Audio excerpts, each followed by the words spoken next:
Hai kamu. Jangan lupa subscribe sekarang, karena kalau nggak subscribe, Kak Dini ambil semua makanan kamu. Karena subscribe dari kamu, energi Kak Dini buat bikin video lagi.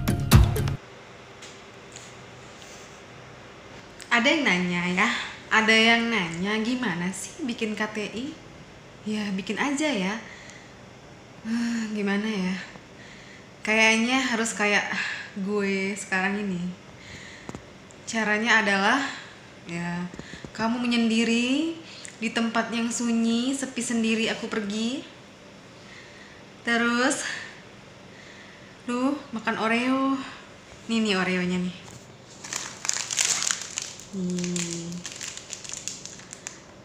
Tuh ya, Kak Dini mentang-mentang udah diet turun 8 kg dari 70 ke 62.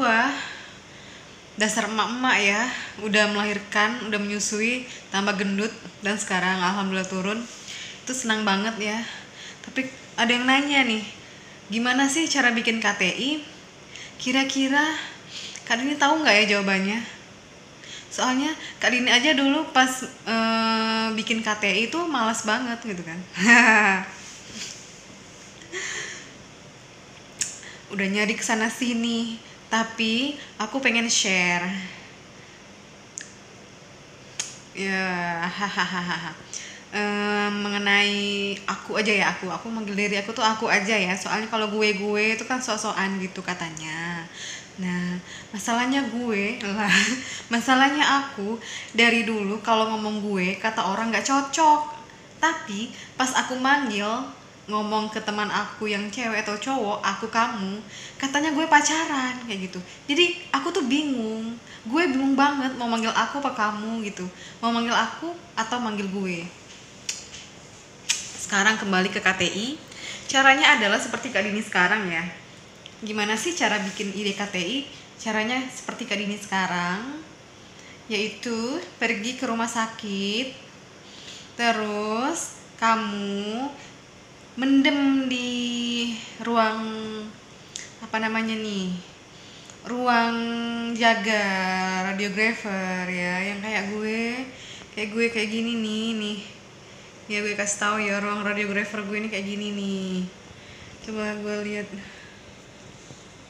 nih, kayak gini nih kaki gue. Kos kaki buru-buru banget gue nitipin anak gue ke Madang, terus baru gue kesini karena ada pasien. Gara-gara gue bentar aja nitipin ya anak gue. Udah. Sekarang kalau lo udah tahu gimana cara bikin, mau tahu gimana sih cara bikin KTI.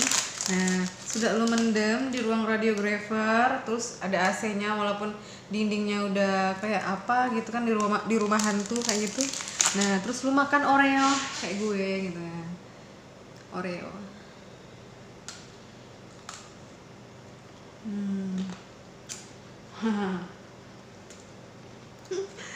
Kalau gue jadi dosen kayak gini nggak berwibawa banget ya. Sayangnya gue kini bukan dosen, tapi gue sekarang radiografer, dan gue merasa bebas karena pendidik atau dosen itu harus mencontohkan yang baik bagi anak didiknya. Cara kita tuh dilihat, terus gimana sih cara kamu makan, cara kamu duduk, cara kamu bicara itu tuh dilihat kalau kamu jadi dosen, karena emang itu tuntutan pekerjaan kamu, dan kamu berlatih sih untuk menjadikan etika kamu baik kayak gitu. Tapi kalau udah jadi radiografer ya lebih bebas lah kalau menurut Kak Dini. Boleh makan kan di ruangan, seantero jagat liat gue makan. Gak terlalu malu banget ya emak-emak.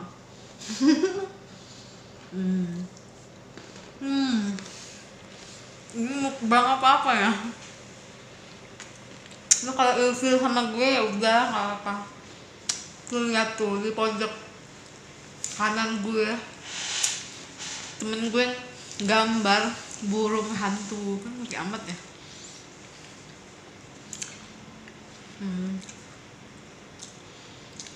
Ini caranya ya.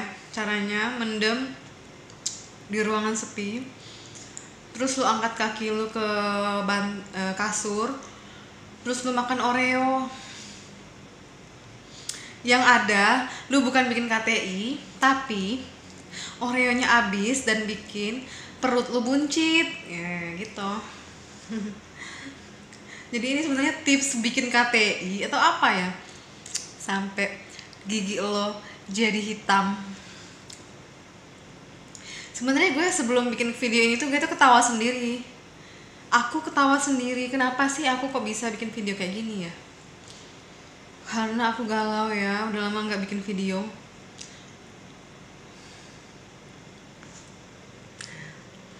Oke ya, kita mulai aja ya.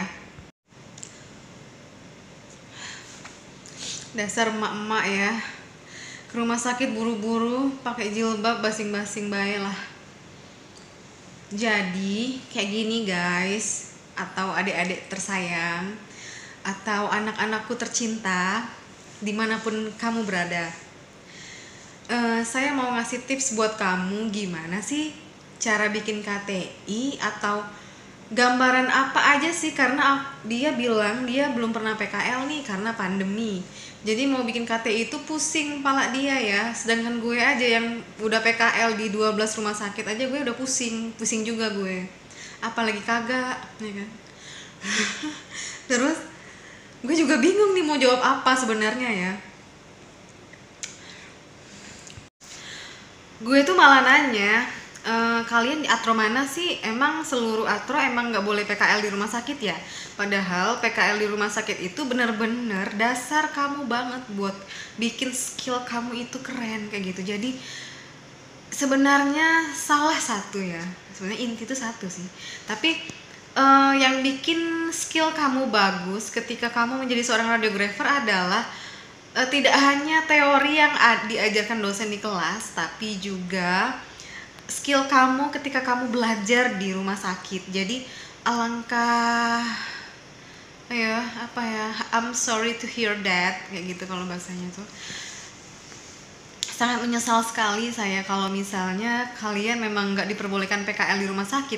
Tapi menurut saya kayak gini deh, apa ya, menteri ya, undang-undang terbaru itu dari Menteri Kesehatan tanggal 29 Desember 2020, bahwa pasal keberapa gitu, intinya itu adalah jangankan radiografer yang sudah lulus dan punya STR mati aja boleh loh di rumah sakit buat kerja di rumah sakit, nolongin rumah sakit kan, meronsen torak kan. Nah terus yang kedua adalah jangankan yang STR-nya mati, mahasiswa aja yang tingkat 3 aja diperbolehkan untuk di rumah sakit menjadi radiografer. Itu loh SK-nya. Saking Indonesia itu butuh banget banyak radiografer buat bantuin dokter menegakkan diagnosis kayak gitu. Jadi kalau kalian enggak PKL di rumah sakit, saya bertanya-tanya, kalian apa namanya, kalau boleh tahu dari daerah mana, dan mungkin memang kebijakan ya, kebijakan kan tidak bisa kita tetapkan sendiri, itu pasti kebijakan bersama. Kalau memang kebijakannya sudah seperti itu ya kita harus menurut saja kan. Nah kalau misalnya memang kalian tidak pernah PKL di rumah sakit sekalipun, aku nggak tahu ya apakah kalian tetap bisa dapat ijazah radiografer ya. Soalnya menurut saya setiap radiografer tuh pasti wajib banget ya PKL di rumah sakit. Mungkin walaupun cuma sekali kayak gitu, tapi kan aku juga nggak tahu ya gimana sekarang kan, karena aku nggak di kampus lagi sekarang. Menurut saya ya, kalau misalnya memang kalian itu bilangnya nggak pernah PKL ke rumah sakit, kalau menurut saya kalian kan setiap radiologi, teknik radiologi itu kan dia kan punya laboratorium radiologi masing-masing di kampus. Nah menurut saya kalau kalian memang nggak PKL di rumah sakit dan kalian memilih untuk tidak membantu radiografer di rumah sakit untuk menjadi radiografer, karena mungkin juga kalian belum pernah kayak gitu kan, misal belum pernah banget gitu terjun ke lapangan, kan juga takut ya, nggak bisa sembarang orang ya. Eh, Kalau memang kalian nggak bisa kayak gitu, kalian ke laboratorium radiologi aja, menggali apa aja sih yang bisa kalian gali di radio itu. Pokoknya intinya tuh bisa lah di laboratorium radiologi di kampus kalian itu dipakai buat kalian penelitian, dipakai buat kalian itu mengerjakan pasien seluruh seluruh apa namanya organ seluruh osteologi dari pasien itu. Maksudnya kan ada permintaan pasien tuh, ada torak, ada abdomen, ada kaki, ada tangan, ada kepala, ada lah semuanya lah ya, ada ya, atau BNOIVP, pemeriksaan khusus lainnya. Kalian bisa kok mengerjakannya di kampus, tapi pakai Phantom sih kalau menurut saya. Tapi dan memang sih susah ya. Kalau misalnya memang nggak ada ya terpaksa kalian buka di perpustakaan sih, maksudnya buka maksud saya bukan buka ya, tapi kalian pergi ke perpustakaan terus kalian baca kesimpulan dan saran dari sebuah penelitian.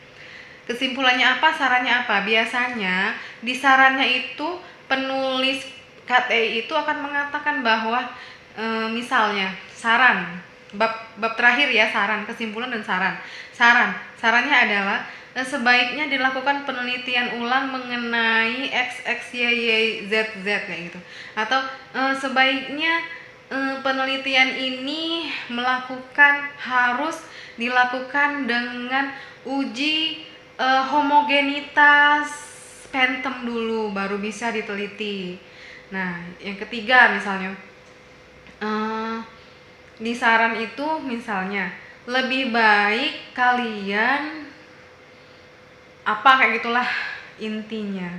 Terus yang kedua, kalian bisa baca jurnal-jurnal internasional bahasa Inggris atau bahasa Indonesia yang berhubungan dengan radiologi, sehingga kalau kalian takut penelitian di rumah sakit, maka kalian juga bisa melakukan penelitian tentang manajemen rumah sakit yang tidak berhubungan dengan pasien. Nah, manajemen rumah sakit, manajemen radiologi sih maksudnya gitu kan. Misalnya kepuasan pasien radiologi, terus QA, quality assurance kayak gitu, atau quality control di rumah sakit, atau kalian bisa melakukan reject analysis terhadap pasien COVID misalnya kayak gitu, karena kan biasanya COVID itu dia tidak pakai grade, terus kadang ada pasiennya itu yang gendut, terus pasiennya yang kurus, terus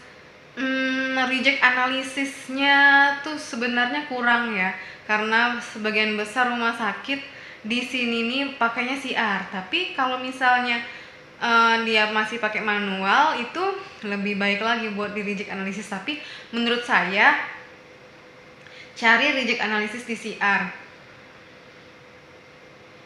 Jarang banget sih reject analisis di CR ya, karena kalau misalnya salah bisa diulang dan tidak membuang film.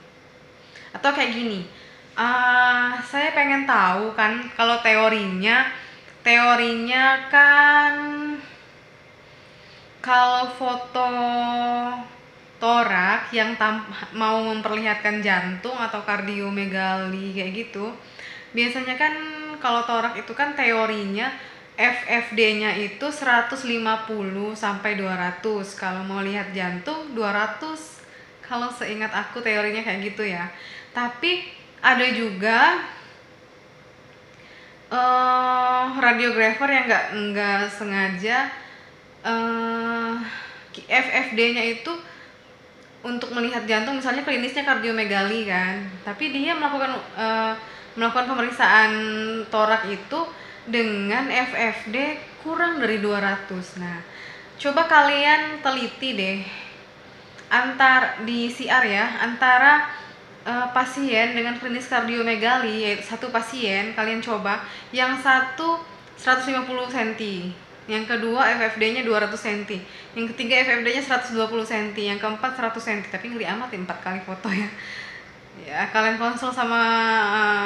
harus konsul sama dosen kalian masing-masing gimana baiknya ya, atau dua aja antara 100 dengan 200. Nah lalu kalian ukur berapa sih perbesaran jantungnya dengan menggunakan CR ya, dengan titik yang sama menggunakan CR. Coba kalian hitung apakah perbesaran jantungnya itu sama atau berbeda kayak gitu. Mungkin ada perbedaannya hanya 0,05% atau kurang atau lebih gitu. Nah itu ingin saya ketahui sebenarnya, tapi karena saya tidak berkecimpung lagi di dunia pendidikan, belum berkecimpung lagi, jadi saya nggak pernah penelitian sih. Padahal kalau PNS penelitian juga akan menambah nilai angka kreditnya sih sebenarnya. Cuman masa-masa kayak gini sih males banget ya, masa corona kayak gini kan. Terus ide lainnya adalah tentang COVID. Terus coba deh kalian buka Garuda di dadaku. Buka portal Garuda yang berisikan seluruh penelitian mahasiswa se-Indonesia di portal Garuda semua. Coba kalian buka tentang radiologi, ada nggak sih? Biasanya yang meneliti tentang radiologi itu bukan hanya mahasiswa radiologi loh, asal kalian tahu, tetapi juga mahasiswa Fakultas Kesehatan Masyarakat yang S1 sama S2. Saya pernah lihat skripsi mereka dan tesis mereka juga ada yang melakukan penelitian tentang radiologi. Keren kan? Ternyata bukan hanya radiografer yang meneliti radiologi, tetapi juga jurusan lain. Karena radiologi itu juga mencakup tentang bagaimana kesehatan lingkungan kayak gitu. Mungkin efek dari radiasi yang tembus kayak gitu, nggak aman gitu, nggak safety buat masyarakat, bisa jadi kan. Nah sebenarnya terus ini, tapi ini udah zaman bahla banget ya, karena saya zaman bahla jadi saya masih ngomongin ini ya, perak dari ini fixer. Perak dari fixer itu gimana sih cara kalian itu melakukan cara mengambil perak dari fixer itu? Kalau rumah sakit itu masih menggunakan cairan processing film kayak gitu. Kalau sekarang kan udah di daerah kabupaten aja sudah menggunakan CR, sudah menggunakan DR. Tapi kalau misalnya masih ada yang menggunakan automatic processing atau manual processing, maka kalian bisa membuat KTI. Bagaimana cara kalian membuat perak? Jadi manfaatnya itu adalah selain kalian itu selesai bikin KTI, kalian juga bisa mendapatkan perak dan kalian bisa menjual peraknya, ya kan? Pikiran siapa ya kayak gitu ya? Nah, apalagi ya idenya ya? Idenya itu adalah tentang apa ya? Cara membuat KTI ya. Sebenarnya kalian itu bisa juga konsul dengan dosen kalian masing-masing, apa aja sih judul-judulnya kayak gitu, atau tukaran-tukaran kayak gitu judul sama kampus lain. Itu bocoran Kak Dini ya, itu keren banget. Itu otak siapa itu ya? Masalahnya kalau kalian melakukan penelitian dengan judul yang sama tetapi di tempat yang berbeda, maka hasil penelitian kalian akan berbeda. Itulah indahnya berbagi, kan? Otak siapa itu ya? Otak pendidik kayak gitu ya.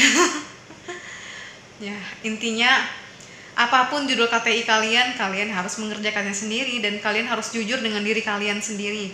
Jangan pernah saya menemukan di projects.co.id atau di mana-mana itu tempat freelancer itu mencari uang itu, ada kalian saya menemukan dibutuhkan membuat KTI radiologi bayaran 500.000. Alah, jahat banget. Makanya intinya bukan 500.000-nya ya, tapi kejujuran kalian itu loh.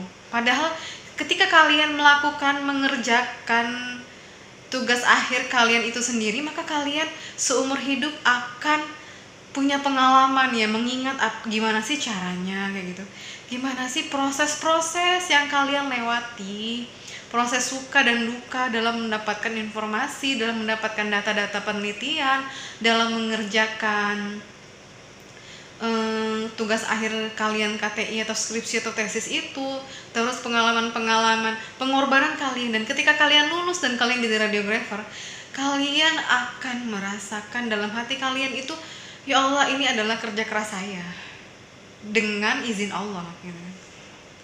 Tapi kalau kalian maunya enak banget, KTI mau kopas doang, terus kalian itu nyuruh-nyuruh orang bayar, ya ampun. Kalian kan masih gadis kan, masih bujang kan, terus belum kerja kan. Sebaiknya kalian mengerjakannya sendiri. Itu untuk kejujuran di dalam diri kalian. Kejujuran yang membuat bangga hati kalian ketika kalian benar-benar melihat dari diri kalian, dari hati kalian yang paling dalam itu.